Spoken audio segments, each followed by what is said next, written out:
అన్ని రకాల కూరగాయలతో కమ్మగా పులుసు పెట్టుకొని వేడి వేడి అన్నంలో పులుసు వేసుకొని కొంచెం నెయ్యి వేసుకొని జోరుగా కలుపుకొని తింటే ఇంకేం కావాలండి ఈ జన్మకి. ముద్ద మీద ముద్ద కమ్మగా లాగిచ్చేయచ్చు. చాలా టేస్టీగా ఉండే ఈ ముక్కల పులుసు ఈజీగా ప్రిపేర్ చేసేసుకోవచ్చు. నేనైతే స్టవ్ వెలిగిచ్చేసేసుకుని బాండీ పెట్టుకొని ఆయిల్ వేసుకొని వెల్లుల్లిపాయలు, సాయి మినపప్పు, ఆవాలు, జీలకర్ర, కొంచెం మెంతులు, ఇంగువ, ఎండుమిర్చి, కరివేపాకు ఇవన్నీ వేసేసుకొని మంచిగా పోపు పెట్టేసుకోవాలి. మీకు నచ్చిన కూరగాయలతో ప్రిపేర్ చేసుకోవచ్చు. సాంబార్ ఉల్లిపాయలు, సొరకాయ, ములక్కాయ, క్యారెట్, చిలకడ దుంప ఇవన్నీ వేసేసుకుని మొత్తం ఒకసారి కలిపేసేసుకొని రుచికి సరిపడా ఉప్పు, పసుపు వేసుకొని మూత పెట్టుకుని మగ్గించేసుకోవాలి. టమాటాలు, వంకాయలు కూడా వేసేసుకుని ఒకసారి కలిపేసేసుకుని మగ్గించుకోవాలి.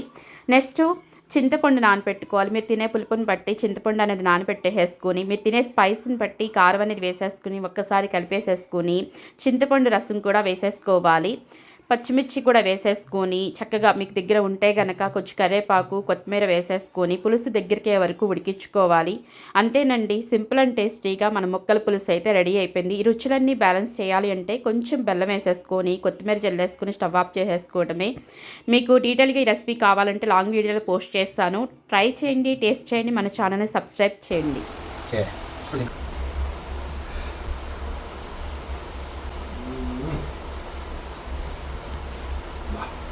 సూపర్, అమృతం. ముక్కల పులుసు అమృతంలాగా ఉంది ఫ్రెండ్స్. కొత్త వారైతే సబ్స్క్రైబ్ చేసుకోండి.